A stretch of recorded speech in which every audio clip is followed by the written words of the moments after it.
Situacijo imamo danes pod nadzorom. Po noči smo imeli nekaj težav, zaradi tega, ker smo pač dobili nenapovedane tujce nekontrolirano oziroma so vstopili nedovoljeno na naše območje. To nam predstavlja veliko logistično težavo, ko se nam razkrepijo na kilometer, dva ali pa še več, da potem ponovno zberemo in z avtobusi ali pa z drugimi prevoznimi sredstvi prepeljemo v centre, ki so namenjeni temu, da se tam nastanijo.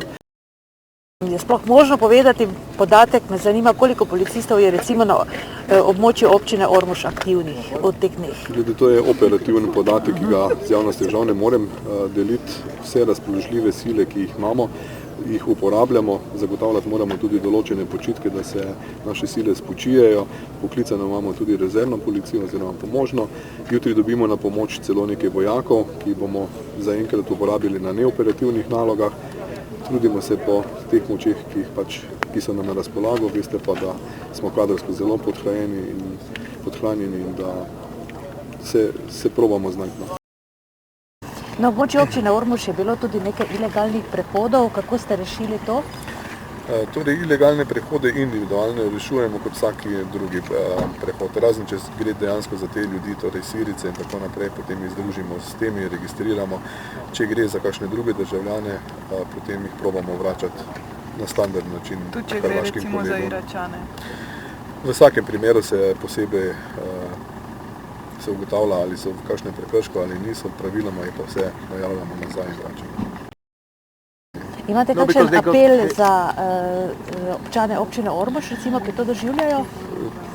Torej, jaz bi rad ljudi pomiril in v tej vaši občini in na območju Zavrča, kjer se je zgodil včerajšnji dogodek, ti ljudje praviloma ne izvršujejo kaznivih dejanj, ne izvršujejo prekrškov. Res, da za seboj pustijo grozno stanje oziroma razdejanje, a vendar se jih ni potrebno bati, niso nevarni za življenje, ne beležimo kaznivih dejanj, ne beležimo prekrškov. Prav je, da nas o tem, da so se ljudje nekje pojavili, obvestijo, da vemo, kje so, da jih pridemo iskati, da jih probamo zbrati, da jih odpeljemo na tista mesta, ki so za to določena. Ni pa potrebno dobene panike, preplaha, karkoli. Torej je vse pod kontrolo še zaenkrat? Jaz ocenjujem, da ja. Res je, da ko pridejo v nastanitveni center v Šentilju, da jih mi tam ne zadržujemo na silo, da odhajajo. Oni imajo po odločbah, ki jih prejmejo ob registraciji, dovoljeno gibanje po celotni Sloveniji. Zaradi tega jih mi ne zadržujemo, ne oviramo in potem to včasih dobi pridih, ko da gre za neko kaotično stanje. Oni pa seveda iščejo svoje možnosti, kako priti dalje. Kako pa poteka komunikacija s hrvaško policijo? Glede na to, čakali ste cel dan ali... Torej, nismo imeli najave, mi smo čakali, da bojo, če bojo nam karkoli najavili, mislim, da danes komunikacija teče bistveno bolje kot včeraj. Torej, nismo imeli najav, ampak mi smo imeli tudi nepredvidenih, nenajavljenih prihodov tujcev. To, kar je sedaj, je bilo najavljeno, je bilo dogovorjeno, lahko se organiziramo mi, kot vidite, smo pripravljeni na vse tole, da se bo sprovedlo. Upajmo, da pa ne bo kakšnih presenečenj tekom noči. V kakšnem stanju pa so prebežniki, večinoma potrebujejo zdravniško pomoč?